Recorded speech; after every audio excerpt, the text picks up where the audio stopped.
रावण रचित शिव तांडव स्तोत्र और भाव।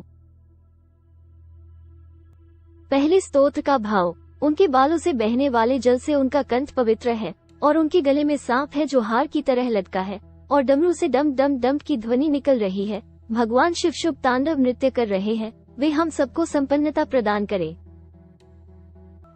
दूसरे स्तोत्र का भाव। मेरी शिव में गहरी रुचि है, जिनका सिर अलौकिक गंगा नदी की बहती लहरों की धाराओं से सुशोभित है, जो उनकी बालों की उलझी जटाओं की गहराई में उमड़ रही है, जिनके मस्तक की सतह पर चमकदार अग्नि प्रज्वलित है और जो अपने सिर पर अर्धचंद्र का आभूषण पहने हैं। तीसरे स्तोत्र का भाव। मेरा मन भगवान शिव में अपनी खुशी खोजे, अद्भुत ब्रह्मांड के सारे प्राणी जिनके मन में मौजूद हैं, जिनकी अर्धांगिनी पर्वतराज की पुत्री पार्वती है, जो अपनी करुणा दृष्टि से असाधारण आपदा को नियंत्रित करते हैं, जो सर्वत्र व्याप्त है और जो दिव्य लोकों को अपनी पोशाक की तरह धारण करते हैं।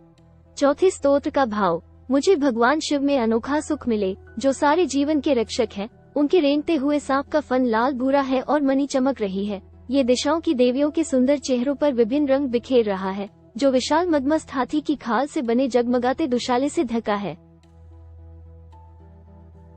पांचवें स्तोत्र का भाव। भगवान शिव हमें संपन्नता दे, जिनका मुकुट चंद्रमा है, जिनके बाल लाल नाग के हार से बंधे हैं, जिनका पायदान फूलों की धूल के बहने से गहरे रंग का हो गया है, जो इंद्र, विष्णु और अन्य देवताओं के सिर से गिरती है।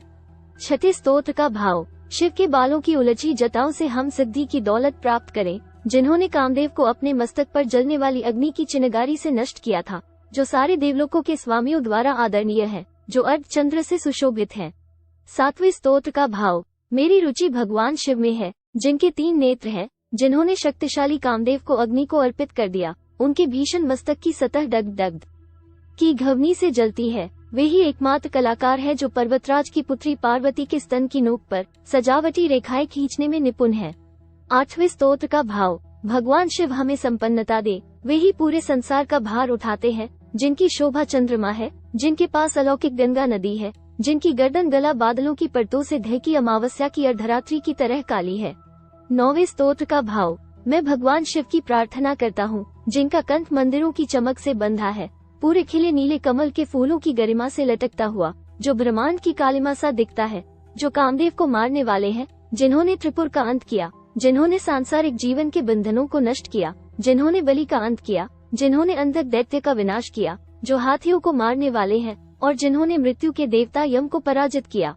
10वें स्तोत्र का भाव। मैं भगवान शिव की प्रार्थना करता हूँ, जिनके चारों ओर मधुमक्खियाँ उड़ती रहती हैं, शुभ कदम के फूलों के सुंदर गुच्छे से आने वाली शहद की मधुर सुगंध के कारण, जो कामदेव को मारने वाले हैं, जिन्होंने त्रिपुर का अंत किया, जिन्होंने सांसारिक जीवन के बंधनों को नष्ट किया, जिन्होंने बलि का अंत किया, जिन्होंने अंधक दैत्य का विनाश किया, जो हाथियों को मारने वाले हैं और जिन्होंने मृत्यु के देवता यम को पराजित किया।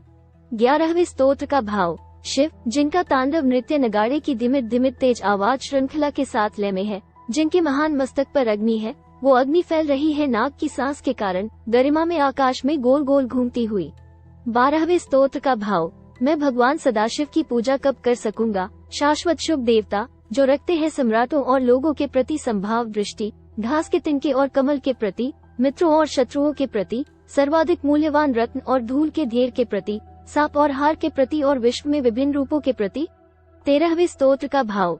मैं कब प्रसन्न हो सकता हूँ, अलौकिक नदी गंगा के निकट गुफा में रहते हुए, अपने हाथों को हर समय बांधकर अपने सिर पर रखे हुए, अपने दूषित विचारों को धोकर दूर करके, शिव मंत्र को बोलते हुए, महान मस्तक और जीवंत नेत्रों वाले भगवान को समर्पित। 14वें स्तोत्र का भाव। इस स्तोत्र को जो भी पढ़ता है, याद करता है और सुनाता है, वह सदैव के लिए पवित्र हो जाता है और महान गुरु शिव की भक्ति पाता है। इस भक्ति के लिए कोई दूसरा मार्ग या उपाय नहीं है, बस शिव का विचार ही भ्रम को दूर कर देता है। Thank you very much for listening to this video till the end and being with us. Don't forget to motivate us by liking, sharing and subscribing to the channel.